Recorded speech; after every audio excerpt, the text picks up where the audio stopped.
Buenas tardes, mi nombre es Daniel Rivera y voy a exponer sobre métodos de solución de circuitos. Me voy a centrar en lo que es el método de las corrientes de mallas. Este método se utiliza porque los circuitos, debido a su complejidad en la colocación de las resistencias y las fuentes, no se puede resolver mediante la ley de Ohm.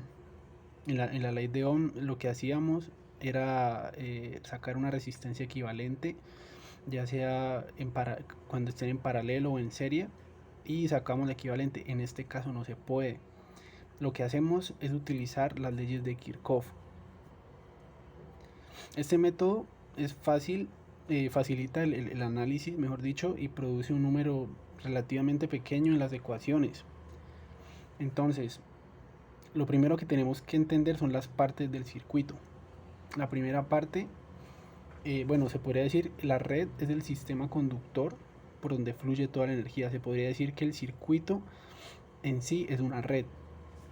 La rama es la parte por donde circula una misma corriente o componentes de un circuito donde circula esa misma corriente. Está el nodo, que el nodo es la unión de dos o más partes del circuito. Ahí tenemos seleccionado el nodo 1 y el nodo 2.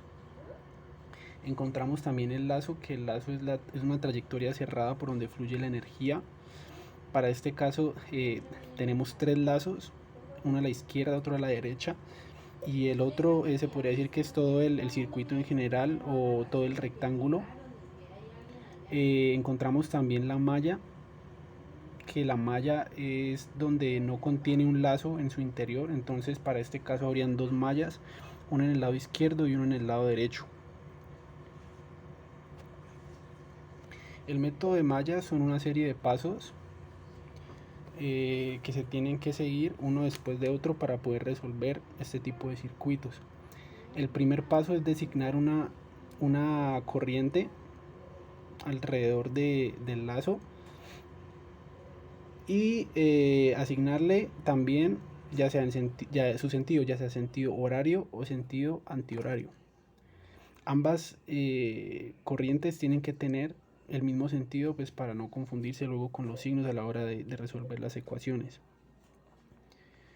Después sigue asignar las polaridades a cada resistencia. Esto se tiene que hacer independientemente del signo de la fuente, porque la fuente ya viene con sus propios signos. Entonces para las resistencias lo único que hay que tener en cuenta es siempre la resistencia anterior. El tercer paso es aplicar la ley de voltaje de Kirchhoff, que esta ley básicamente lo que nos dice es que la suma de los voltajes alrededor de una malla es igual a cero.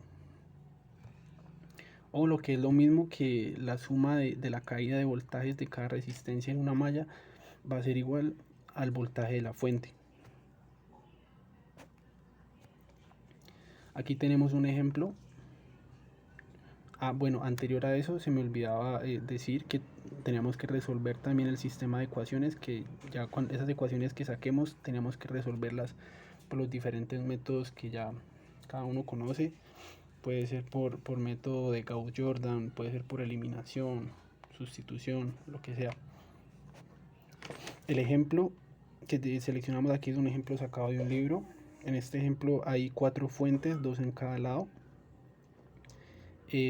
Lo primero que hicimos fue asignarle esa corriente, la corriente en sentido horario, en el lado izquierdo y 1, en el lado izquierdo y 2. Después lo que hicimos fue asignar la polaridad a cada resistencia y seleccionamos el signo positivo por donde entra la corriente. Ahí me faltó colocar la resistencia que está en el medio de las dos mallas. Esa resistencia tiene un valor de 4 ohms. Y después de eso, ya lo que hicimos, bueno, hay que tener en cuenta también la ley de Ohm, porque lo que vamos es a sumar los voltajes. Y el voltaje es igual a la corriente por la resistencia. Entonces, para la malla número 1 encontramos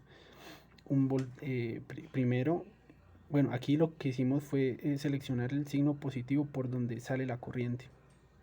O sea, a la hora de sacar las ecuaciones. Entonces serían 2 voltios, que es por donde sale la corriente, y llega por la primera resistencia de 2 ohms, que esa tiene sentido, que esa es negativa, porque la corriente sale y en la polaridad está negativo. Luego se suma la otra fuente. Estas fuentes, como las dos siguen la misma dirección de la corriente, estas fuentes se van a sumar, que eso pues ya lo hicimos también ahí. Luego, para la resistencia del medio, que dijimos que era de 4 ohms, aquí ocurre algo particular, y es que la corriente I1 llega, pero también le llega la corriente I2. Entonces, aquí lo que tenemos que hacer es que estas dos resistencias hay que restarlas. Entonces quedaría 4 menos I1 menos 4 I1 menos I2. Y ya lo que es la resistencia en la parte de abajo, que quedaría menos 2 y 1. ¿Por qué menos? Porque ya sabemos que seleccionamos por donde salía la corriente, y en este caso pues sale por el sentido negativo, por el signo negativo. Después resolvemos o simplificamos, mejor dicho, esa ecuación, y nos queda la primera ecuación, que es 6 menos 8 y 1 más 4 y 2. Esa sería la primera ecuación. Para la malla número 2, hacemos exactamente lo mismo, solo que para este caso, por el signo positivo de la fuente está en contra del sentido que escogimos para la corriente. Entonces aquí el valor de la fuente va a ser negativo, porque va a ir en contra de la corriente que seleccionamos. Entonces nos queda menos 4 voltios, pero como estamos seleccionando por donde sale la corriente, o sea, la corriente por donde la tomamos, nos quedaría menos 4 voltios menos 1 ohm por I2, menos también, pero aquí ya tomamos la I2 menos la I1, o sea, las restamos, pero al contrario, I2 menos I1, menos la fuente de voltaje de 2 voltios, menos la resistencia, que es de 3 ohms, menos 3 ohms por I2. Entonces aquí el signo, recordemos que lo tomamos como negativo porque es por donde sale la corriente. Simplificamos esta ecuación y nos queda menos 6 voltios menos 8 I2 más 4 I1 igual a 0. Todo esto lo igualamos a 0.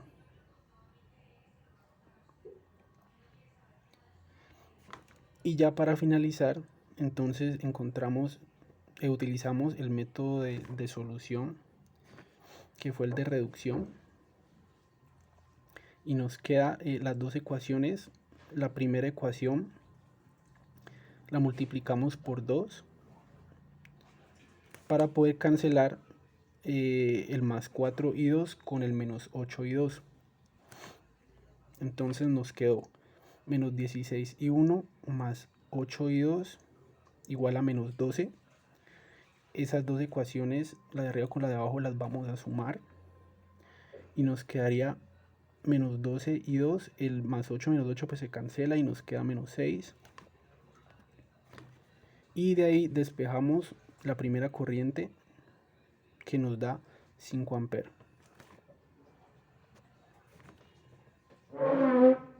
Luego eso que nos dio lo reemplazamos en la ecuación número 2. En la primera ecuación, perdón. Y nos queda para la segunda corriente, nos queda menos 5 amperes. ¿Esto qué nos indica? Este menos 5 amperes lo que nos dice es que la corriente, para ese caso, va en dirección contraria a como la tomamos. Por eso nos quedaría menos 5 amperes. Y este sería el método de solución de circuitos por el método de las mallas.